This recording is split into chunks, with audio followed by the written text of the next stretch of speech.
گیلان شریف، اصل لفظ گیلان ہے، گاف سے، یہ عراق شریف کا ایک قصبہ ہے، اور عربی میں اگرچہ گاف نہیں ہے لیکن اس قصبے کا نام بہرحال گیلان تھا۔ اور غوث پاک رضی اللہ تعالیٰ عنہ ویسے عجمی تھے، عربی نہیں تھے، فارسی عجمی، ویسے ہر غیر عربی کو عجمی بولتے ہیں، لیکن عربی زبان میں گاف نہیں ہے، تو اس لیے عرب شریف میں عربی حضرات نے وہ گاف کو جیم کہنا شروع کیا، تو یوں جیلان شریف مشہور ہوا۔ تو گیلان بھی کہہ سکتے ہیں، جیلان بھی کہہ سکتے ہیں۔ تو بہرحال یہ کہ میرے غوث پاک کی ولادت گیلان شریف یا جیلان شریف میں ہوئی۔ اس دن گیلان شریف میں، یہ قصبہ تھا، اس میں 1100 بچے پیدا ہوئے۔ 11ویں والے آقا کی ولادت کے وقت 1100 بچے پیدا ہوئے، بلکہ 1100 مدنی منڈے کہیے، 1100 بغدادی منڈے پیدا ہوئے، یا 1100 جیلانی منڈے پیدا ہوئے۔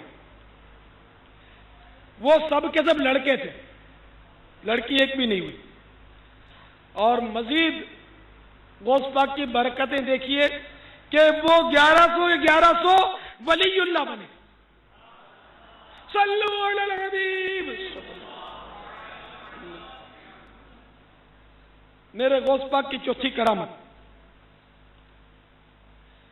میرے مرشد غوث پاک نے پیدا ہوتے ہی روزہ رکھ لیا،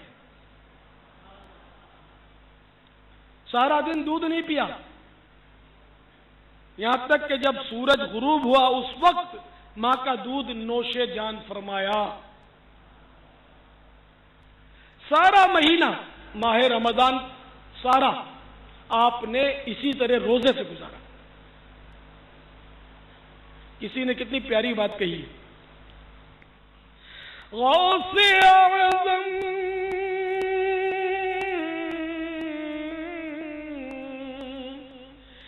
متقی ہر آن میں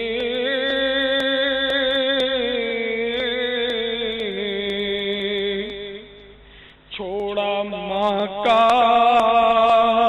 دودھ بھی رمضان میں۔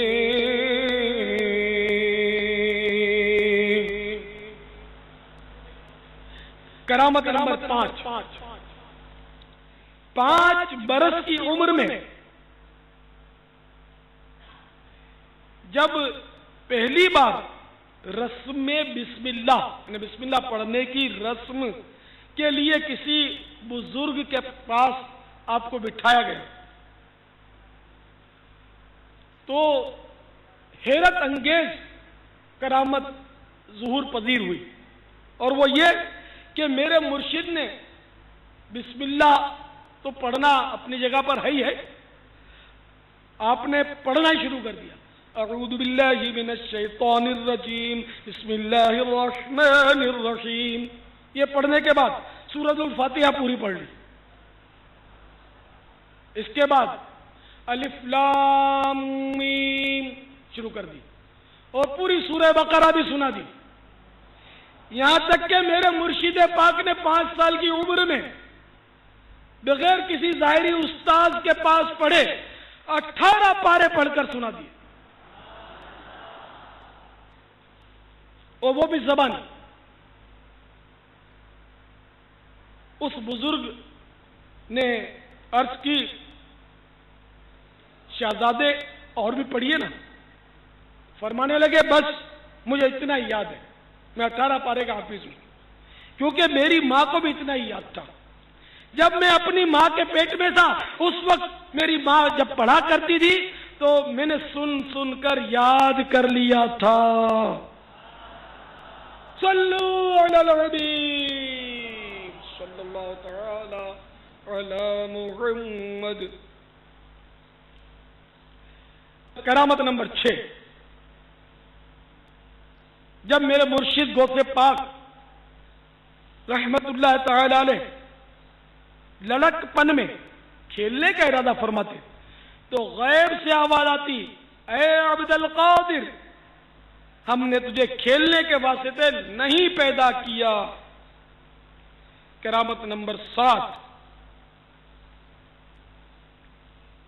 میرے مرشد غوث پاک رحمت اللہ تعالی علیہ جب مدرسے میں تشریف لے جاتے تو آواز آتی، اللہ کے ولی کو جگہ دے دو۔ تو یہ آواز جو ہوتی تھی یہ فرشتوں کی آواز ہوتی تھی، فرشتے آپ کو مدرسے چھوڑنے جاتے تھے۔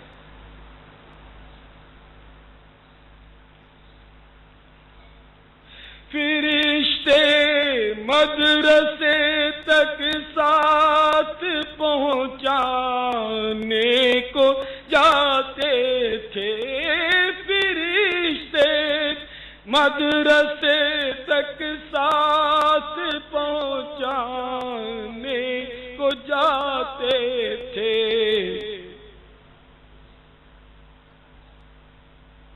فرشتے مدرسے تک ساتھ پہنچانے کو جاتے تھے، سمجھ میں آ نہیں سکتا معما غوث اعظم کا، سمجھ میں آ نہیں سکتا معما غوث اعظم کا۔ خدا کے فضل سے ہم پر ہے سایہ غوث اعظم کا، ہمیں دونوں جہاں میں ہے سہارا غوث اعظم کا۔ عزیزوں کر چکو تیار جب میرے جنازے کو، عزیزوں کر چکو تیار جب میرے جنازے کو، تو لکھ دے نا کفن پر نام والا غوث اعظم کا، تو لکھ دے نا کفن پر نام والا غوث اعظم کا۔ صلو علی الحبیب صلی اللہ تعالی علی محمد۔ میٹھے میٹھے اور پیارے پیارے اسلام بھائیوں، ایک اور عظیم الشان کرامت سماعت فرمائیے، اور اس سے یہ بھی اندازہ لگائیے کہ پہلے کے لوگ کتنے خوش عقیدہ ہوتے تھے۔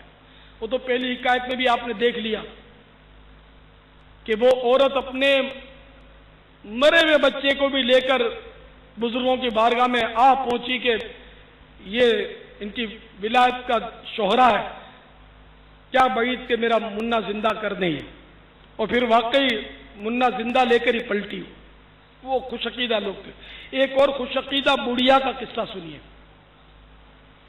چنانچہ ایک بار شہنشاہ بغداد حضور غوث پاک رحمت اللہ تعالی علیہ دریا کی طرف گزرے، وہاں ایک 90 سالہ بڑھیا کو دیکھا جو زار و قطار رو رہی تھی۔ ایک مرید نے بارگاہ غوثیت آپ میں عرض کی، یا مرشدی، اس ضعیفہ کا ایک اکلوتا خوبرو بیٹا تھا، بیچاری نے اس کی شادی رچائی، دولہا نکاح کر کے دلہن کو اسی دریا میں کشتی کے ذریعے اپنے گھر لا رہا تھا کہ کشتی الٹ گئی اور دولہا دلہن سمیت ساری بارات ڈوب گئی۔